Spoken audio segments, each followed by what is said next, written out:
Fala, meus amigos! Hoje a nossa aula é sobre visita ou vistoria técnica nas licitações públicas. Antes de começar o tema, eu já quero deixar para você um aviso. No final desse vídeo vai ter um presente para você. Eu coloquei lá no final do vídeo um código de desconto nos nossos cursos online, disponíveis na plataforma do Hotmart. Aprenda sobre vistoria, visita técnica e no final ainda pode aproveitar esse bônus e continuar aprendendo sobre outros temas em licitações e contratos administrativos.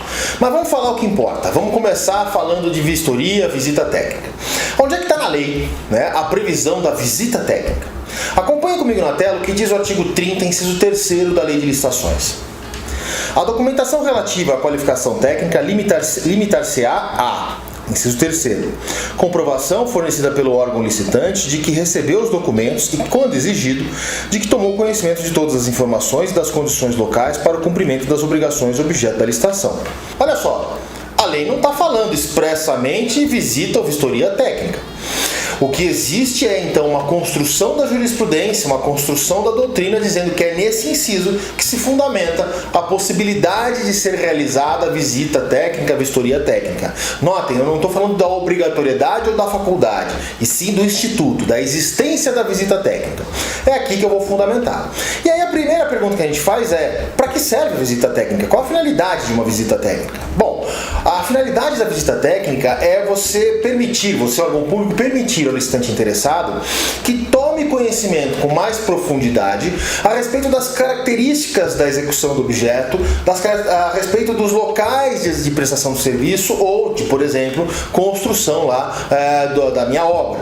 Então, a visita técnica ela tem essa finalidade. Vejam comigo o que diz o Tribunal de Contas da União sobre a finalidade da visita técnica. Acompanhe comigo. A visita de vistoria tem por objetivo dar à entidade a certeza e a comprovação de que todos os licitantes conhecem integralmente o objeto da licitação e, via de consequência, que suas propostas de preços possam refletir com exatidão a sua plena execução, evitando-se futuras alegações de desconhecimento das características dos bens licitados, resguardando a entidade de possíveis inexecuções contratuais. Bom, mas a partir do momento que eu falo de visita técnica, eu estou criando uma obrigação para o licitante e um ônus para o licitante. Como assim, Ricardo? Vamos começar pelo ônus. Imaginem vocês que a minha licitação se refere a uma obra que vai ser executada na capital de São Paulo. E a sua empresa está lá no Pará, em Belém, Pará. Ora, você vai ter um custo, Ou o custo de vir até São Paulo, realizar a vistoria, a visita técnica, ou de contratar alguém aqui competente para fazer a visita técnica. E em decorrência desse ônus,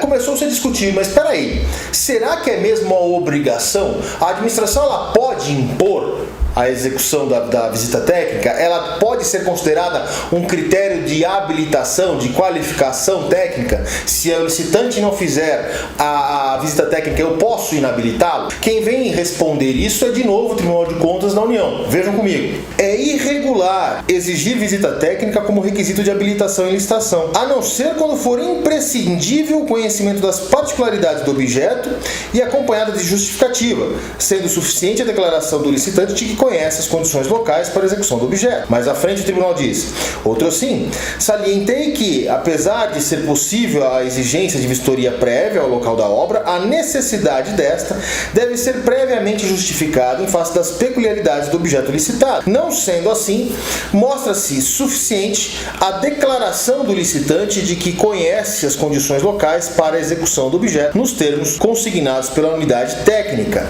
Então vejam só, o próprio Tribunal de Contas diz o seguinte: olha, peraí, não é em todos os casos que você pode pedir visita técnica, você pode pedir como uma exceção à regra. E por que como uma exceção à regra? Porque a jurisprudência tem entendido que todas as características técnicas do objeto e de sua execução, eles precisam estar contemplados no edital e nos seus anexos. Então lá no meu projeto básico, no meu termo de referência, no memorial descritivo, eu preciso colocar todas as informações, ao ponto de que a vistoria técnica, então, vamos chamar só de vistoria ou de visita, tanto faz, ao ponto de que essa visita técnica seja então uma mera faculdade para o licitante. Olha, venha se você quiser. Se você não quiser vir, não há problema, mas você vai me emitir uma declaração dizendo que você conhece as características do objeto. É óbvio que há uma discussão legal, uma discussão jurisprudencial, até que ponto eu me vinculo ao conhecimento das características do objeto se o edital foi falho. falho.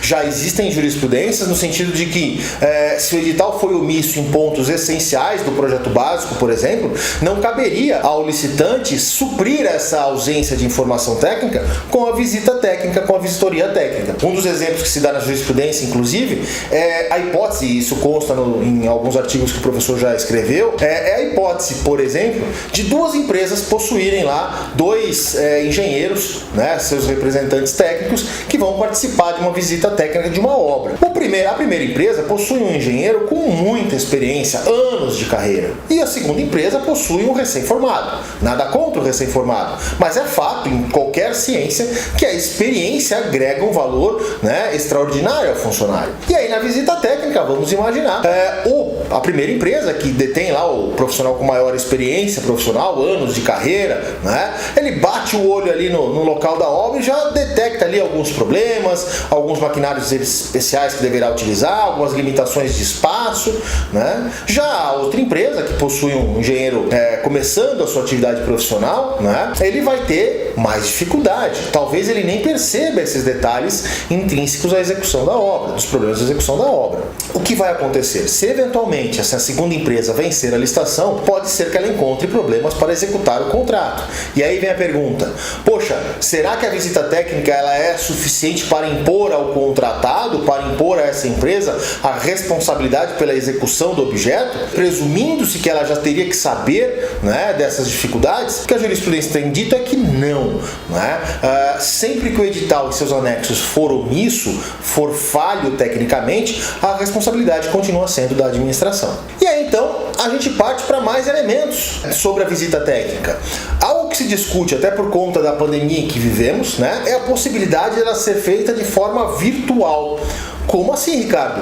Visita técnica virtual? Já se discute essa possibilidade, já existem alguns exemplos aí no país, em que a administração grava mídias, né? Grava um vídeo, grava em detalhes o local de prestação de serviço, para demonstrar para o licitante interessado exatamente as condições de execução, o local de execução, né, o local de construção da obra. E aí então o licitante que desejar faz download deste vídeo e então se tem considerado que ele tomou conhecimento destas informações. Agora, como nós já lemos, a ausência da visita técnica, da vistoria técnica, ela permite à administração exigir essa declaração. E essa declaração ela teria então a função de impedir, né, uma desculpa futura do contratado para a inexecução contratual. Não consigo executar porque não sabia dessa dificuldade.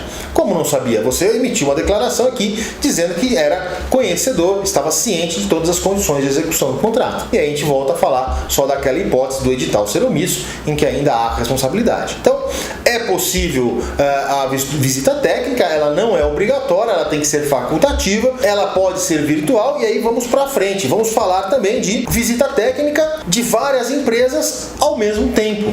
É possível, está correto eu marcar uma visita técnica num único horário para todas as empresas interessadas? Bom, quem nos dá a resposta é de novo a jurisprudência do Tribunal de Contas da União. Acompanhem comigo na tela. Com relação à exigência de que os competidores devem realizar visita técnica ao local da obra em dia e horário único definido no edital, foi demonstrado que a jurisprudência desta Corte é pacífica no sentido de repudiar tal medida, por configurar restrição indevida à competitividade do certame e por favorecer o prévio acerto entre os pretendentes. Neste caso, a falta é suficiente para macular a licitação e ensejar proposta para a anulação do processo licitatório, sem prejuízo de dar ciência ao órgão que a inserção no edital de licitação de exigência para a realização de vistoria técnica em um único dia e horário constitui-se em restrição à competitividade e ofensa ao disposto no artigo 3º, caput, parágrafo 1º, inciso 2º da Lei de Licitações, além de favorecer ajustes entre os potenciais competidores. Volta comigo. O que eu quero dizer com todo esse textão? Quero dizer o seguinte, que se eu colocar todo mundo no mesmo dia, numa mesma hora para realizar a visita técnica, eu vou ter dois problemas. Primeiro problema, eu vou dar conhecimento aos licitantes de quem são os seus concorrentes. Isso pode favorecer o conluio. Não tem como a administração ficar sabendo se um deles, ao sair da visita técnica, já ligou para outro, já ligou para um terceiro, já ligou para um quarto, né? E aí amarrou. É formação de cartel, é ilegal, é crime, né? Mas se ele eventualmente já amarrou ali o futuro destino da minha licitação. Então isso traria, a definição de um único dia horário já traria esse prejuízo, esse potencial prejuízo. Segundo, que eu tenho que pensar naquele licitante que pegou o edital, que conheceu o edital, que tomou conhecimento do edital somente após a data, né, da realização da visita técnica. Como é que ele fica? Ele não pode participar? Vamos ter aí então uma ofensa ao princípio da competitividade, ao princípio da isonomia, né, à equidade, né? Então, considerando esses dois fatores, né, tanto a possível formação de cartel, a fraude à licitação, quanto a dificuldade de acesso ao certame, né, a jurisprudência entende que a administração não pode impor um dia e um horário específico para a realização da visita técnica. Ela deve agendar horários diferentes, em dias diferentes, para os vários licitantes, permitindo que cada um, então, se adeque dentro. Ela pode até, eventualmente, prever um limite de tempo. Então, vamos imaginar, o edital diz lá, as visitas técnicas deverão ser agendadas de segunda a quinta, entre 13 horas e 14 horas. Né? E aí dá essa liberdade para que as empresas interessadas possam agendar e comparecer às suas visitas técnicas, lembrando que elas são facultativas. Não é? E aí nós vamos falar de uma última questão referente a quem deve representar a empresa, né, na minha visita técnica. Será que eu preciso ter o representante técnico da empresa? Será que esse representante técnico da empresa ele é obrigado a se vincular à execução daquele objeto? Então, além de ele ser representante técnico da empresa, ele também vai ser o representante técnico na obra, o responsável técnico na obra? O que a jurisprudência tem nos dito é de que não. Não há, primeiro, a necessidade de uma vinculação da pessoa que vai realizar a vistoria, né, com a empresa licitante. O que existe é uma necessidade da pessoa que vai realizar a vistoria ter conhecimento técnico. Vejam o que diz o Tribunal de Contas da União novamente, especificamente sobre esse ponto. Em tese, não há óbices para que tal visita seja feita por profissional terceirizado pela empresa, sendo razoável somente exigir que o mesmo possua conhecimento técnico suficiente para tal incumbência. Então, olhem só, não precisa nem mesmo ser funcionário. Né? Eu faço a contratação, no nosso exemplo no começo desse vídeo, né? Eu estou lá no Pará, eu contrato um escritório de engenharia, contrato um engenheiro, né, aqui em São Paulo, para que ele possa me representar na visita técnica se eu quiser fazer a visita técnica, porque nós já vimos que ela é facultativa. Né? E aí então esse profissional vai demonstrar a sua competência, deve, no dia da visita técnica, deve encaminhar, deve ser acompanhado da sua documentação, né, o seu registro no CREA, por exemplo, para comprovar para a administração ser solicitado, e aí então ele participa da visita técnica. Agora, isso não significa que esse profissional que foi contratado para a visita técnica precisa ser o representante técnico da empresa para outros contratos ou perante o CREA, e muito menos será ele o responsável técnico pela execução do objeto. São três coisas distintas. O responsável técnico pela empresa perante o CREA, o responsável técnico pela obra que será contratada e o profissional competente tecnicamente para realizar a vistoria. Três coisas distintas que não precisam ser confundidas, não precisam ser misturadas, não precisam ser representadas por um único profissional. Agora, se quiser, não há também problema nenhum, pode ser a mesma pessoa. O que eu não posso é impor no meu edital essa exigência de unicidade da pessoa a representar a empresa, representar a empresa tecnicamente no contrato e responsável pelo objeto contratado tecnicamente e realizar a vistoria.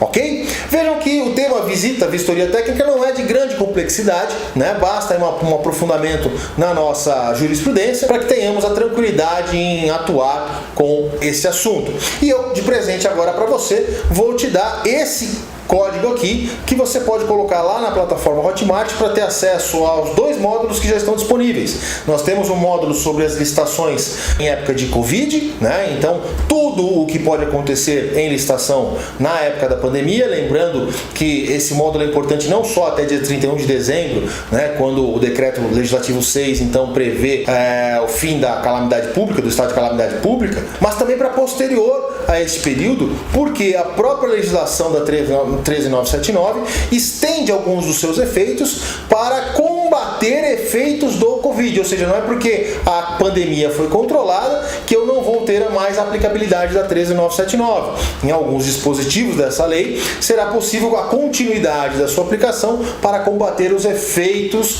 egressos lá desta pandemia. E nós temos o segundo modo, né, que é o de registro de preços, já com o decreto 78/92 e também já com as informações sobre, por exemplo, a dispensa para a celebração de registro de preços. Eu sou o professor Ricardo Ribas e agradeço a sua atenção, a sua disponibilidade, a sua audiência e me coloco à disposição aqui no Instagram com os meus contatos. Nos links anexos a esse vídeo, no descritivo desse vídeo, eu tenho todos os links de acesso aos nossos cursos, aos nossos livros e também os meios de contato direto com o professor, e-mail e telefone, WhatsApp. Um bom estudo para vocês e nós nos vemos nos próximos vídeos. Um abraço, até mais, tchau!